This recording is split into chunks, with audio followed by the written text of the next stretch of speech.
Assalamualaikum warahmatullahi wabarakatuh. Hai semuanya, apa kabar? Perkenalkan, kami dari kelompok 3 akan menjelaskan mengenai hutang wesel bayar jangka panjang yang merupakan bagian dari materi hutang jangka panjang. Di sini kami dari kelas 4F Akuntansi dengan mata kuliah Akuntansi Keuangan Menengah 2 dengan dosen pengampu Bapak Samsul Huda SPD MSI. Pertama-tama, perkenalkan nama saya adalah Fitria Putri Hairunisa dengan NPM 0074 bersama rekan saya Adinda Lestari.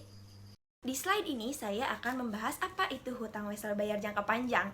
Jadi, hutang wesel bayar jangka panjang adalah hutang wesel yang dimana jangka waktu pelunasannya lebih dari satu periode akuntansi. Hutang wesel bayar jangka panjang ini memiliki ciri khusus, yaitu berupa disertakannya jaminan atas aset tertentu dalam memilih perusahaan sebagai jaminannya. Informasi dalam hutang wesel bayar jangka panjang harus mencakup informasi atas bunga pinjaman dan pengurang pokok. Nah, bunga ini akan digunakan selama masa angsuran hingga pokok hutangnya terselesaikan. Sekarang saya akan menjelaskan wesel bayar yang diterbitkan pada nilai nominal. Nah, contohnya nih, jadi wesel itu diterbitkan dengan nilai nominal 500 juta berjangka waktu 10 tahun dengan bunga 10% yang ditetapkannya. Bagaimana pencatatan jurnalnya? Jadi, jurnalnya pada saat wesel itu diterbitkan, kas didebit dengan nominal 500 juta dan wesel bayar dikredit dengan nominal 500 juta juga. Nah, jurnal selanjutnya adalah pada saat pengakuan bunga setiap tahunnya. Pertama, di debit ada beban bunga dengan nominal 50 juta dan di kredit kas dengan nominal 50 juta. Dari mana 50 juta itu? Jadi, untuk pengakuan bunga setiap tahun itu, nilai nominal dikalikan dengan bunga yang sudah ditentukan sebelumnya. Karena bunga yang sudah ditentukan sebelumnya ada 10%, maka 500 juta dikali 10% jadi 50 juta. Saya punya contoh soal lagi. Jadi begini, di tanggal 1 Januari 2015, PT ABC ini mengeluarkan atau menerbitkan wesel bayar nominal ini sebesar 100 juta dengan bunga yang sudah ditetapkan 10% yang berjangka waktu 5 tahun. Bagaimana tata cara pencatatan jurnalnya? Pertama-tama, pada saat wesel itu diterbitkan pada tanggal 1 Januari 2015. Jadi pencatatan jurnalnya adalah kas didebit dengan nominal 100 juta dan wesel bayar dikredit dengan nominal 100 juta juga. Nah, pada saat pengakuan bunga, kan bunganya itu sudah ditetapkan 10%. Jadi, 100 juta dikali 10% yaitu 10 juta. Bagaimana pencatatan jurnalnya? Jadi beban bunga didebit dengan nominal 10 juta dan kas dikredit dengan nominal 10 juta juga. Wesel yang tidak diterbitkan pada nilai nominal. Jadi, wesel yang tidak diterbitkan pada nilai nominal itu ada dua, yaitu wesel dengan bunga 0 dan wesel berbunga. Sekarang saya akan menjelaskan wesel dengan bunga 0.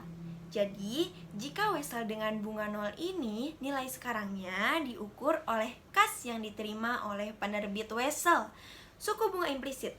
Suku bunga implisit adalah suku bunga yang menyamakan kas yang diterima dengan jumlah yang akan diterima di masa depan. Jadi, perusahaan penerbit akan mencatat selisih antara nilai nominal dan nilai sekarang. Nilai sekarangnya itu adalah kas yang diterima sebagai 1. Sebagai diskonto dan 2. Sebagai amortisasi jumlah ini ke beban bunga selama umur wesel. Masuk ke contoh soal wesel dengan bunga 0. Jadi, PT ABC ini menerbitkan wesel tanpa bunga sebesar $10.000 selama jangka waktu 3 tahun kepada PT CAB. Nah, tingkat implisit ini menyamakan total uang tunai yang harus dibayar sebesar $10.000 pada saat jatuh tempo dengan nilai wesel sekarang dan di arus kas masa depan sebesar $7.721,80 adalah kas yang dihasilkan dan selisihnya menjadi diskonto sebesar 9%. Nah, sekarang bagaimana pencatatan jurnalnya?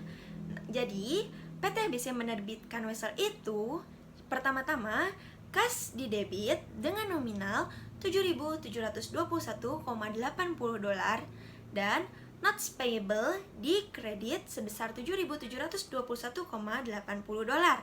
Setelah itu, PT ABC mencatat beban bunga pada akhir tahun pertama, yaitu interest expense di debit sebesar 694,96 dolar dan notes payable di kredit dengan nominal 694,96 dolar. Dari mana 694,96 dolar itu? Itu diperoleh dari 7.721,80 dolar dikali suku bunga yang tadi ditetapkan adalah 9%. Jadi hasilnya 694,96 dolar. Wesel yang tidak diterbitkan pada nilai nominal bagian wesel berbunga. Jadi, jika nilai sekarang melebihi nilai nominal, maka nilai lebihnya itu akan dipertukarkan dengan premi, dan premi tersebut akan dicatat secara kredit. Dan premi tersebut akan diamortisasikan menggunakan metode bunga efektif sebagai pengurang tahunan atas jumlah bunga yang diakui. Contoh soal wesel berbunga. Jadi, PTB ini menerbitkan wesel tunai dengan nilai nominal 10.000 dolar dengan jangka waktu yang sudah ditetapkan 3 tahun dan bunga yang sudah ditetapkan 10 tahun. Nah, suku bunga pasar untuk wesel dalam resiko serupa saat ini adalah 12%. Dalam hal ini, jadi suku bunga pasar itu lebih besar, 12%, daripada bunga yang sudah ditetapkan 10%.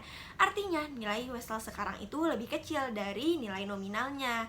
Jadi, artinya catatan tersebut ditukar dengan diskon. Cara pengerjaannya adalah face value of the note. Jadi, itu sebesar 10.000 dolar. Lalu, present value of the principal sebesar 7.118 dolar. Dari mana itu dapatnya? Dapatnya dari 10.000 dolar dikali 1 dibagi 1 ditambah I pangkat N. Jadi, 10.000 dolar dikali 1 dibagi 1,12 pangkat 3. Jadi, 10.000 dolar dikali 0,71178 yang menghasilkan 7.118 dolar. Lalu, present value of the interest sebesar 2.402 dolar. Itu didapat dari 10.000 dikali 10% menghasilkan 1.000. Lalu 1.000 dikali 1 dikurang 1 dibagi 1 ditambah I pangkat N dibagi I. Jadi 1.000 dikali 1 dikurangi 0,7118 dibagi 0,12. Jadi 1.000 dikali 2,4016 menghasilkan 2.402 dolar. Lalu selanjutnya ada present value of the note. Itu dihasilkan dari pertambahan antara present value of the principal ditambah present value of the interest menghasilkan 9.520 dolar. Lalu terjadi difference atau discount. Itu didapat dari face value of the note dikurangi present value of the note.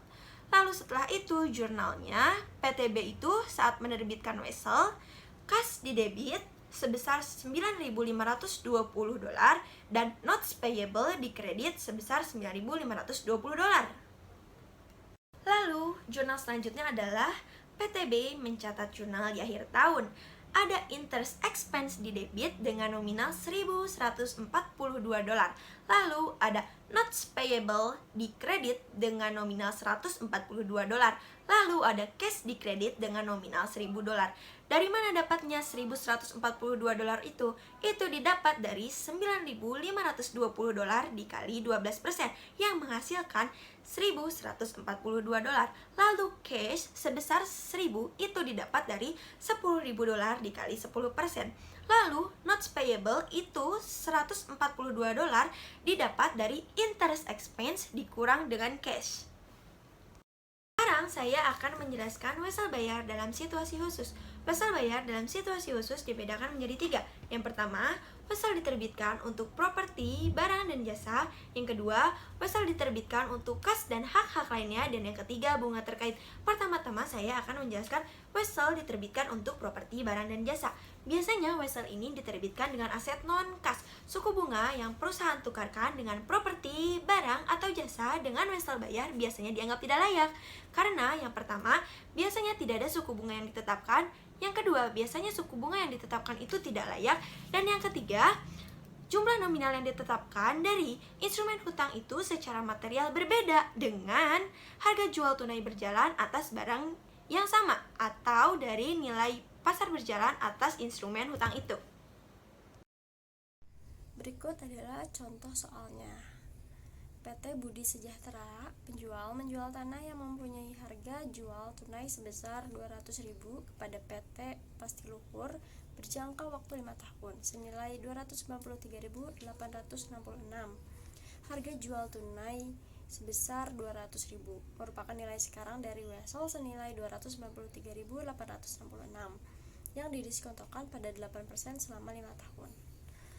Maka jurnalnya, yang pertama, jurnal PT Pastiluhur itu di debit ada tanah sebesar 200.000 dan diskonto atas wesel bayar senilai 93.866 dan di kreditnya yaitu wesel bayar senilai 293.866.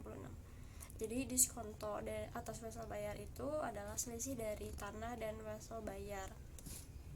Kemudian jurnal PT Budi Sejahtera yaitu di debit wesel tagih sebesar 293.866 dan di kredit yaitu diskonto atas wesel tagih sebesar 93.866 dan penjualan sebesar 200.000. Nah, diskontonya itu selisih dari wesel tagih dan penjualan.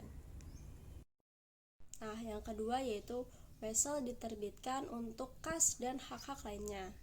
Jadi beberapa wesel yang diterbitkan akan ditambahkan hak atau keistimewaan tambahan kepada penerima wesel. Perbedaan antara nilai sekarang utang dan jumlah kas yang diterima harus dicatat oleh penerbit wesel secara simultan sebagai diskonto di debit atas wesel dan pendapatan yang belum dihasilkan di kredit atas penjualan di masa depan. Diskonto harus diamortisasi selama umur wesel. Lalu di sini ada contoh soalnya yaitu PT Harun Cahya itu menerbitkan wesel senilai $100.000 dengan jangka waktu 5 tahun dan dengan bunga 10%. Nah, penerima weselnya itu diberikan hak khusus yaitu dengan dapat membeli barang dagang senilai $500.000. Nah, lalu bagaimana perhitungannya? Yang pertama kita hitung dulu nilai PV-nya atau present value-nya. Rumusnya yaitu PV sama dengan FV dikalikan dengan PVF dikalikan dengan suku bunga wesel dan dipangkatkan dengan umur dari wesel. Nah, maka didapatkan PV sama dengan FV-nya itu face value nilai nominal wesel yaitu $100.000 dikalikan dengan PVF itu rumusnya 1 dibagi 1 ditambah suku bunga wesel kita desimalkan 0,1 lalu dipangkatkan dengan umur wesel yaitu 5 tahun. Kemudian dapat hasilnya $100.000 dikalikan dengan 0,02092133231 maka hasilnya yaitu $62.092. Nah, lalu diskontonya yaitu selisih dari nilai nominal wesel dengan PV yang tadi kita sudah hitung. Jadi $100.000 dikurangi dengan $62.092 maka didapatkan hasilnya $37.908. Lalu gimana jurnalnya? Jurnalnya yaitu kas di debit senilai $100.000 lalu diskonto atas wesel bayar senilai $37.908 dan di kredit wesel bayar senilai $100.000 dan pendapatan yang belum dihasilkan senilai $37.908. Selanjutnya yaitu bunga terkait.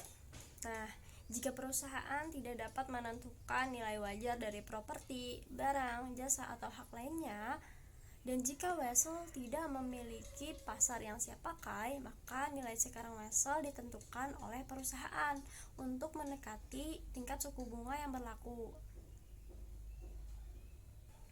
Nah, pilihan tarif itu dipengaruhi oleh yang pertama yaitu tarif yang berlaku untuk instrumen serupa, yang kedua yaitu faktor-faktor seperti perjanjian yang membatasi, agunan, jadwal pembayaran, dan tingkat harga utama yang tersedia. Nah, lalu di sini ada contoh soalnya. Itu pada tanggal 31 Desember 2019, PT Umar menerbitkan surat promes kepada PT Andi untuk jasa arsitektur. Vessel tersebut memiliki nilai nominal sebesar 550.000 euro. Jatuh tempo pada tanggal 31 Desember 2024 dan dikenakan tingkat bunga 2%. Dibayarkan setiap akhir tahun.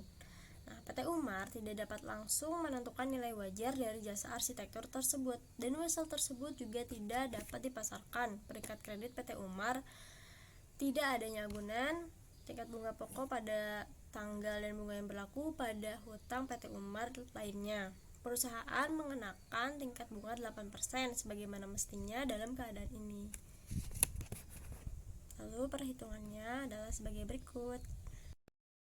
Oke, dari soal tersebut kita pertama hitung nilai present value-nya.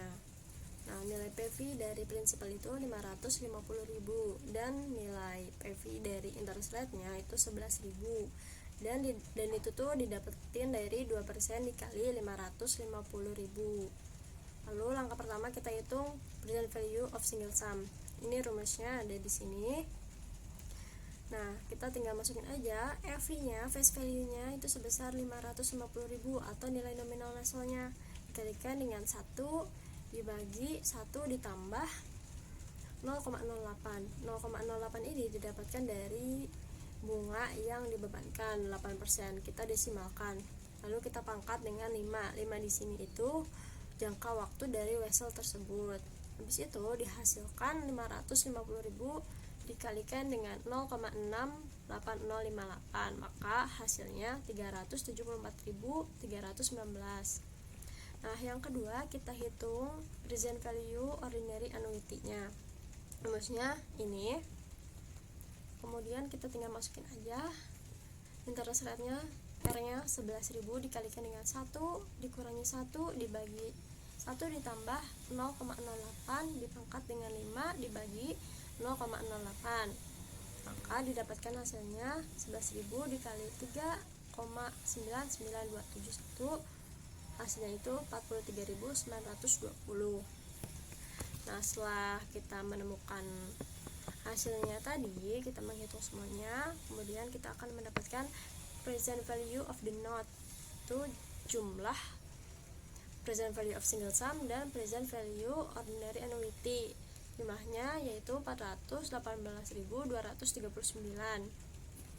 Nah, setelah itu kita dapat menghitung diskontonya, yaitu selisih dari nilai nominal vessel dengan jumlah PV of the note.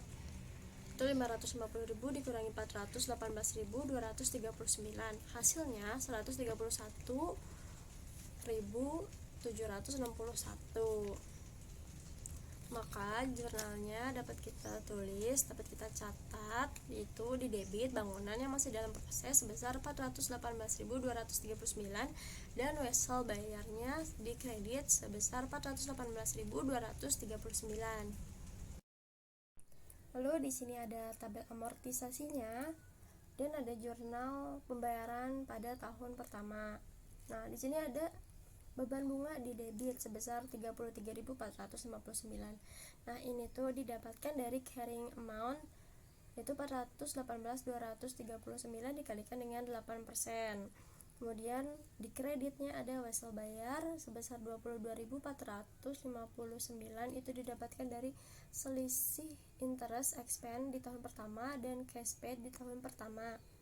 Kemudian ada cash sebesar 11.000, itu didapatkan dari 550.000 atau nilai nominal weselnya dikalikan dengan 2%. Selanjutnya yaitu pelaporan dan analisis hutang jangka panjang. Yang pertama ada pembiayaan di luar neraca. Pembiayaan di luar neraca merupakan upaya untuk meminjam uang dengan cara sedemikian rupa sehingga kewajibannya tidak tercatat. Nah, salah satu bentuk pembiayaan di luar neraca adalah pembangunan proyek yang timbul apabila yang pertama yaitu 2 atau lebih entitas baru dibentuk untuk membangun pabrik operasi yang akan digunakan. Yang kedua yaitu entitas baru meminjam dana untuk proyek dan membayar utang dari hasil proyek. Dan yang ketiga yaitu pembayaran utang dijamin oleh perusahaan. Selanjutnya yaitu penyajian dan analisis hutang jangka panjang. Yang pertama yaitu penyajian hutang jangka panjang. Hutang jangka panjang yang jatuh tempo dalam 1 tahun harus dilaporkan sebagai kewajiban lancar, kecuali penarikan dipenuhi dengan aktiva selain aktiva lancar. Apabila hutang didanai kembali, dikonversi menjadi saham, atau ditarik dari dana pelunasan obligasi, maka harus dilaporkan sebagai pos tidak lancar dan dilengkapi dengan catatan penjelasan mengenai metode yang digunakan dalam likuidasi. Yang kedua yaitu analisis hutang jangka panjang. Nah, hutang terhadap total aktiva atau berapa kali bunga dihasilkan merupakan rasio yang memberikan informasi mengenai apakah perusahaan mampu membayar hutang dan solvensi jangka panjang. Nah, yang pertama ada rasio hutang terhadap total aktiva. Nah, rasio ini tuh mengukur persentase total aktiva yang disediakan kreditor. Nah, rumusnya adalah hutang terhadap total aktiva sama dengan total hutang dibagikan dengan total aset. Nah, semakin tinggi persentase hutang terhadap aktiva, maka semakin tinggi risiko perusahaan tidak dapat memenuhi kewajibannya. Yang kedua ada rasio berapa kali bunga dihasilkan. Rasio ini menunjukkan kemampuan perusahaan membayar bunga ketika jatuh tempo. Nah, rumusnya yaitu berapa kali bunga dihasilkan sama dengan laba sebelum pajak penghasilan dan beban bunga dibagi dengan beban bunga. Nah, di sini ada contoh soalnya, yaitu Best Buy mengungkapkan total kewajiban sebesar 5.845 juta dolar, total aktiva sebesar 10.294 juta dolar, beban bunga sebesar 44 juta dolar, pajak penghasilan sebesar 509 juta dolar, dan laba bersih sebesar 984 juta dolar. Nah, berdasarkan informasi tersebut, kita dapat menghitung rasio hutang terhadap total aktiva dan rasio berapa kali bunga dihasilkan. Pertama kita hitung dulu nih hutang terhadap total aktivanya, yaitu dengan membagikan total kewajiban yaitu 5.845 juta dolar dibagi dengan total aset sebesar 10.294 juta dolar. Nah, hasilnya yaitu 56,8%. Lalu kita hitung rasio berapa kali bunga dihasilkan. Kita jumlahkan dulu. Laba bersih itu 984 ditambah pajak penghasilan 509 ditambah dengan beban bunga, kemudian dibagi dengan beban bunga, maka dihasilkan 35. Maka Best Buy memiliki persentase hutang yang relatif tinggi sebesar 56,8% serta cakupan bunga sebanyak 35 kali.